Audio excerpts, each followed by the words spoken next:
Yo, it's HE Tabs Detail Rose Videos!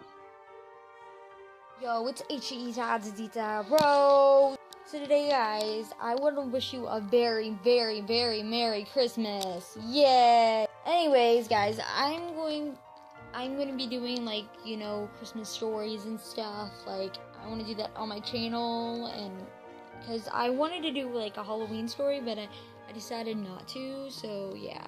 I decided I will be reading, a fan fiction type of thing. I will, I'm not trying to, take anyone's ideas or anything. I want to read a fan fiction of, some from a book series or something, like The Mortal Instruments or The Vampire Diaries or something else. Just something that I could know and I could pronounce the names correctly, because sometimes I can't pronounce names. Please don't be mad at me. I respect you guys and I love you guys. So I'll go get the story on and I will see you right back in a minute. I will, since some of the stories I'll be reading, I won't suggest kids watching this, little kids or something, because some of this will be mature reading and some of this will be teen.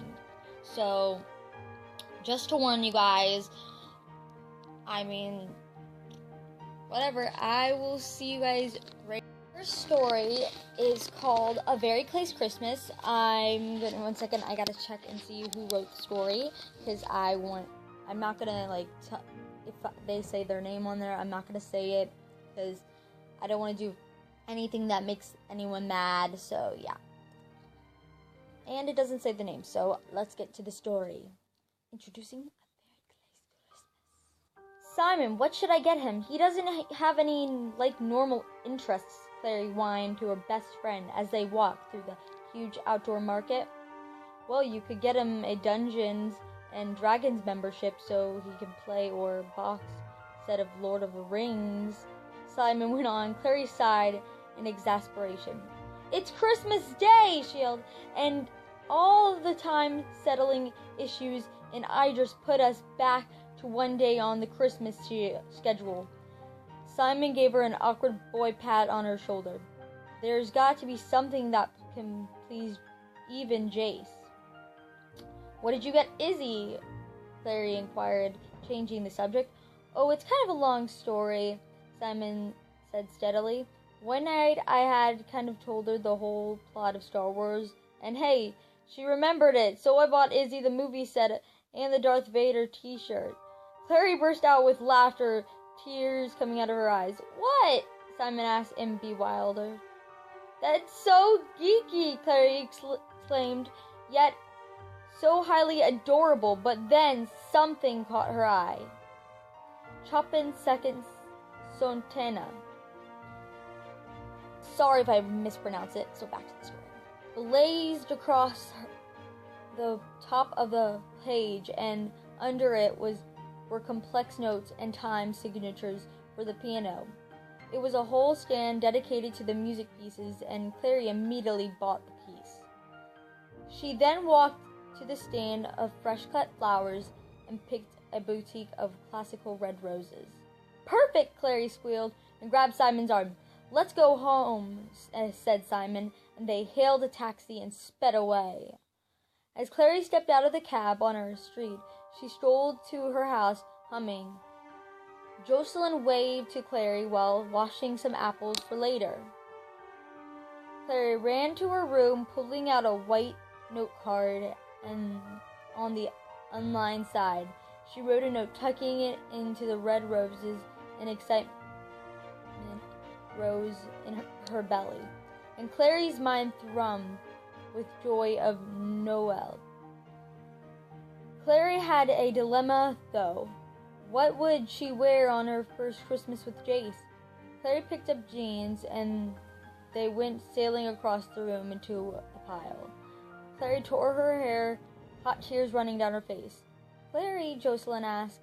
Clary buried her face into her mom's shoulder. Ice smarting.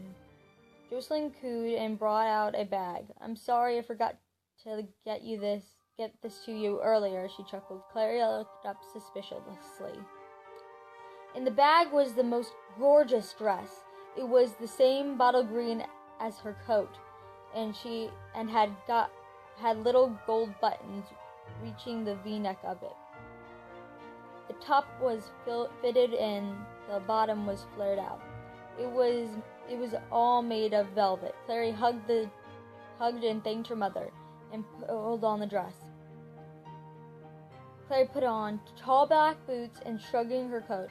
Her curls bounced down her back, resting warmly below her shoulders.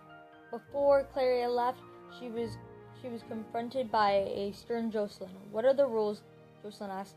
"No alcohol, don't do drugs, no birds and bees." "Got it," Clary listed. She opened the door of her apartment and her boots crunched into the snow. Clary walked to the nearby bus stop and got dropped off near the institute, putting her hand to the door as it swung open for her. Inside hung a small golden baubles. Again, sorry, back to the story. And everything was festooned with thick red ribbons. Clary heard a piano playing, "Chestnuts roasting on an open fire," and came into the dining room where a great evergreen with golden ribbons stood, the star on top glowing. Magnus's work. Clary clutched on the roses and chopped them tightly, putting them down on the small table that held various gifts. She saw a lumpy package that said "To Izzy" and smirked. Suddenly the music stopped, and Clary gasped as warm arms encircled her from behind. "Hey, gorgeous," Jace whispered, and Clary could feel him smiling against her hair. "Wait, I thought that you were the only person entitled to gorgeous," she retorted. But he did look. "He's stunning," Jace said. "We just have to pretend that I'm not better than everyone in this room right now because you have to be nice on Christmas."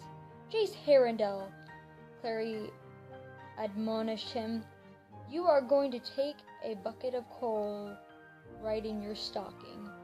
"Being naughty is much more fun than being nice," he said, winking suggestively. "Jace!" Clary blushed and he pinched her cheek.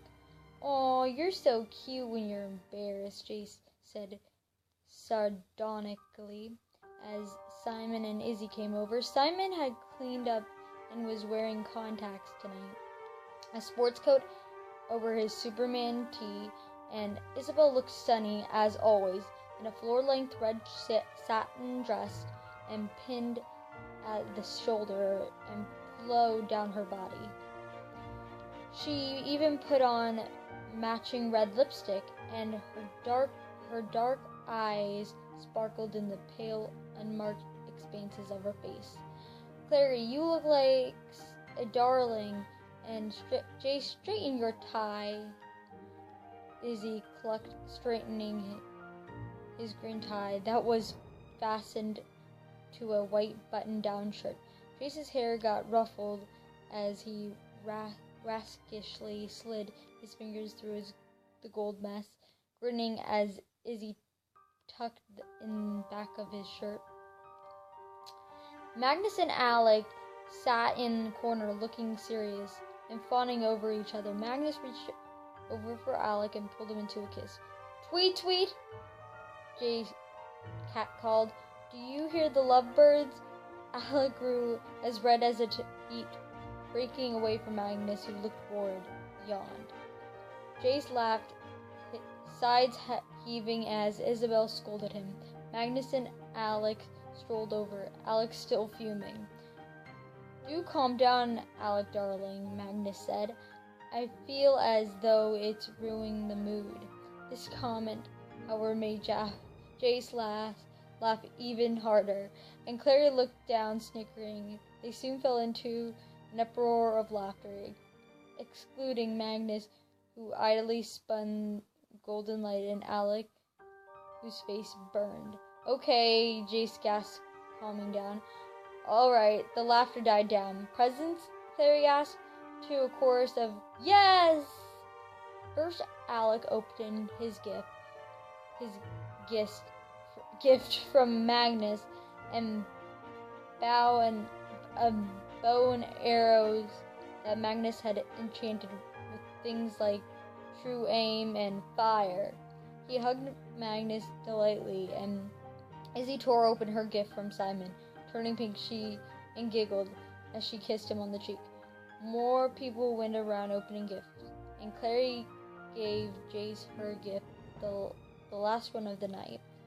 Jace glowed with excitement as he pulled up the music, draping his arms around Clary. Jace grasped the note, pulling it out, and when he finished, he smiled as blindingly as the sun, with the little ship on his upper left insecure, that Clary adored. Read it, Izzy chanted, and the other joined in. Jace blushed sweetly and started reading. Dear Jace, I know I'm not good with words like you, but I do know one thing. Being with you makes me want to start writing a story, and I want the story to last our whole lives. Jace, every day when I see the sun, I think of your golden laughter, and when I see the moon, I see your light guiding through the darkness. And when I see fire, I think of the flames of your love that scorches me, smolders within me, and warms me. I think of you wherever I go, and I want you with me wherever I go in life. I love you, Jace, and I don't care if you're a Wayland Lightwood or Herondale to me. To me, you will be that boy that came into my room late at night on my birthday, bringing me to the greenhouse with cheese sandwiches and apples, a magical flower that opens at midnight, and best of all, my first kiss, which tasted like the sweetness of an apple. And since then, you have seen the worst and the best of me as I have you, and I love both sides of you. I love you so much, Jace, my darling. Love, Clary. Jace finished reading, and their friends applauded. Jace pulled Clary in closer, and Magnus's hands flashed. Sure, a sprig of mistletoe dangled above them.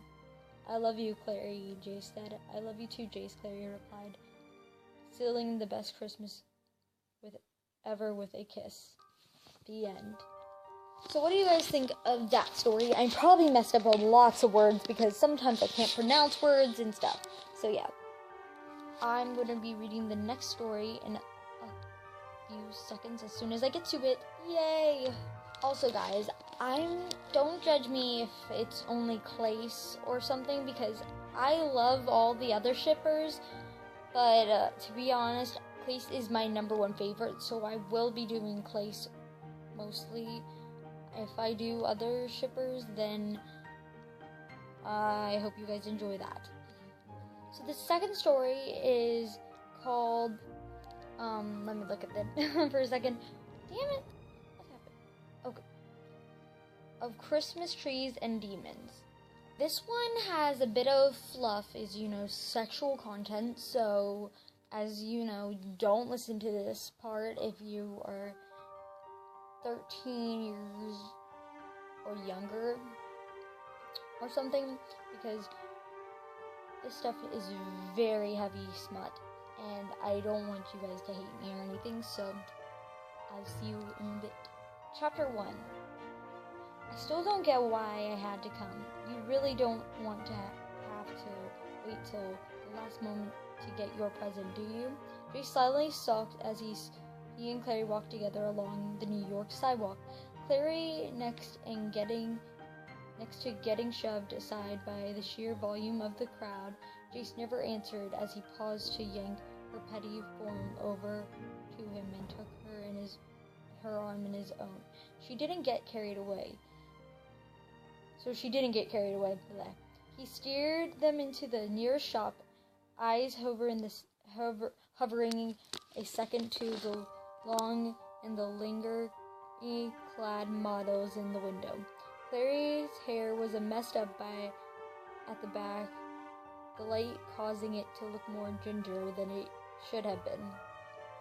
With a quiet groan, she stepped inside the store and glanced around while telling the young man behind her, "Right, Isabel first what she wants. Puppies in a tutu.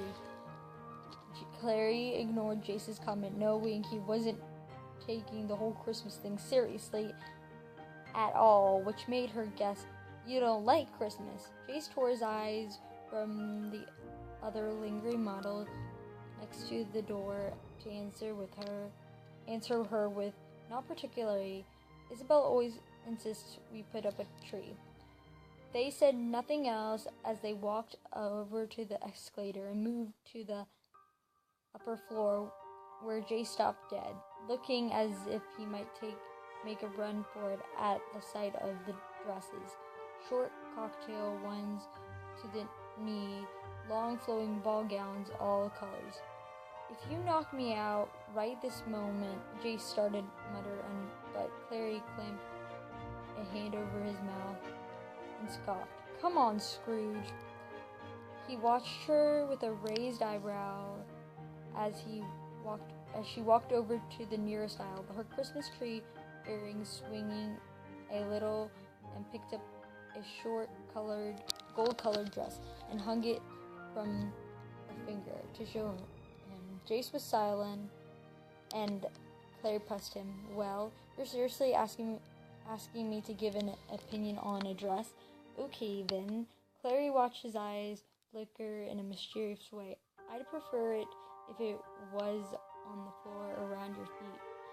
Clary flushed at his words, hastily sticking it back on the railing and letting her fingers short through the sizes, deliberately not pulling out another short number just because of the expression Jace would have on his face. His devilishly handsome features would have sporting a grin. Jace stayed silent. 1 second. Oh. Jace stayed I lost my part. Oh no. 1 second. Sorry, guys.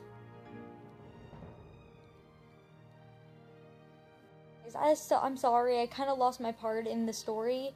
So what happens is they're about to have sex and shit, and then Luke walks in, but Jace doesn't get in trouble because he sneaks out and he promises her that he'd sneak back in. That's what I just recently read. I'm sorry for that, but they didn't have sex anyways.